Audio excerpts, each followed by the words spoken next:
বলছিলাম দাদা, গতকালকে রামনবমীর যে ঘটনা, সে ঘটনা ভাইরাল হয়েছে। সেখানে বক্তব্যে শোনা গেল যে কাউন্সিলরের স্বামী গণেশ হালদার তিনি বলছেন যে আপনার বাহিনী নাকি অস্ত্র নিয়ে সে রামনবমী র্যালিতে ঢুকেছিল, তার জন্য আপনাকে বলছিল এখানে বিশৃঙ্খলার সৃষ্টি হতে পারে।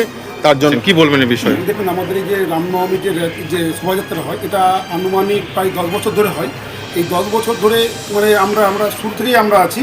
আর কোনোদিনও নিতাই মণ্ডল নামে কোন ব্যক্তি আমরা চিনতাম না, জানতাম না। আজকেই হঠাৎ উনি বলছেন নির্দলে দাঁড়াবেন বলে এই র্যালিতে এসেছেন। আর কিছু ওর সাথে দেখলাম যে কিছু অস্ত্রশস্ত্র আছে, যেটা আমাদের এই র্যালিতে কোনোদিনও মানে আসেনি। যার জন্য ওনাকে বললাম যে আপনি এই অস্ত্রশস্ত্র নিয়ে র্যালির বাইরে থাকেন, আপনি র্যালির মধ্যে গেলেন, এটাতে আমাদের র্যালিটা মানে কোনো বিঘ্নিত ঘটতে পারে। আপনি বাইরে বেরিয়ে যান, এই বিষয়ে কি বলবেন? দেখুন, আমাদের বর্তমান MLA Gopal Chandra Saha and company, অর্থাৎ গোপাল চন্দ্র সাহার যারা চাটুকদার, তাদের প্রত্যেকের মাথা খারাপ হয়ে গেছে। নিতাই মণ্ডলের জনপ্রিয়তা দেখে, নিতাই মণ্ডলের কাজ দেখে, নিতাই মণ্ডল যে মানুষের ভালোবাসা পাচ্ছে সব দেখে তাদের মাথা খারাপ হয়ে গেছে, মাথা ঘুরে গেছে। তার জন্য আমি একজন সনাতনী হিন্দু হিসাবে আমি রামনবমীর শোভাযাত্রায় অংশগ্রহণ করেছি।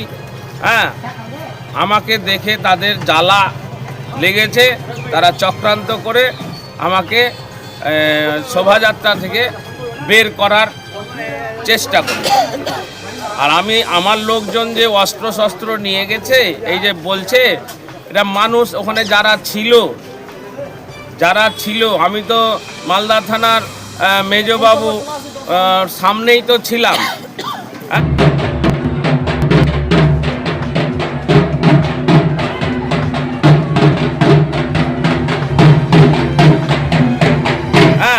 এবং আমি এবং শ্যাম বাগচি একসাথে ছিলাম।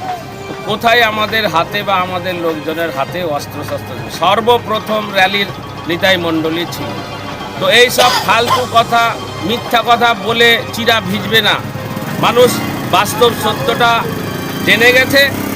আগামী 23শে এপ্রিল আসতে দিন, আর গোপাল চন্দ্র সাহাকে সমুদ্রের জলে ফেলে দিন। এই মিথ্যাচারী চোর বিধায়ক 97 কোটি আদিবাসীদের কল্যাণের জন্য, ছাত্রদের জন্য চুরির ধরা পড়ে গেছে। তার এসসি সার্টিফিকেট জাল, আমার কাছে প্রমাণ আছে। চ্যালেঞ্জ থাকলে ওপেন ডকুমেন্ট নিয়ে বসুক, আমি চ্যালেঞ্জ করছি। তো সাধারণের কাছে, জনসাধারণের কাছে আমার আবেদন, যাকে আপনারা কোনোদিন ফোনে পান না, যাকে কোনোদিন ডেকে পান না, আর অহংকারী লোক, একে এবার মানে জামানত বাজেয়াপ্ত করে দিতে হবে। প্রত্যেকটা বুথে যাতে জামানত বাজেয়াপ্ত হয়ে যায়, এই আবেদন আমি জনসাধারণের কাছে রাখি। বলছি দাদা, আপনার এই গতকালের যে ঘটনার ভিডিও ভাইরাল হয়ে যাওয়াতে অনেক সনাতনী বন্ধু বা অন্য ধর্মাবলম্বী মানুষরা বলছে যে এটা একদমই ঠিক হয়নি, এ বিষয়ে কি বলবেন? দেখেন, যারা সত্যিকারই ভালো মানুষ, তারা কোনো সময় এই ঘটনাকে মেনে নিবে না। তার জন্য তার জবাব সাধারণ মানুষই দিবে। সাধারণ সনাতনী থেকে আমরা চাই সকলকে নিয়ে একসাথে হাতে হাত রেখে, কাঁধে কাঁধ রেখে সমাজে আমরা চলবো, একে অপরের সুখ দুঃখে ভাগিদার হব। তাহলেই তো একটা আদর্শ গ্রাম, আদর্শ দেশ গড়ে উঠবে।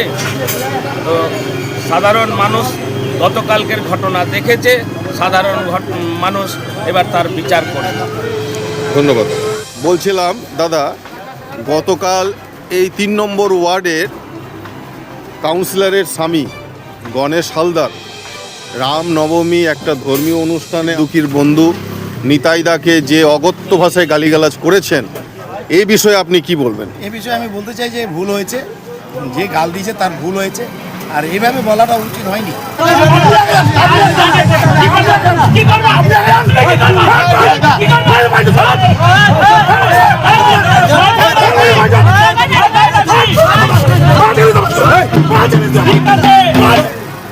এবং আমার মালদা জেলার পশ্চিমবাংলার নাগরিক, আমরা সব ভাই সমান সমান।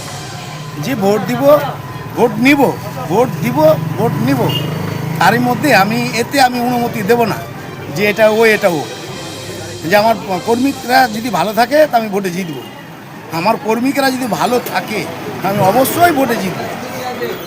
এটা আমার আপনাদের কাছে অনুরোধ, এটাই আপনাকে বলতে চাইছি যে ইউজ করেছে ভাষাটা আমার অনুমতিটা ভালো না, আমি ওকে অনুমতি দিব না ওকে।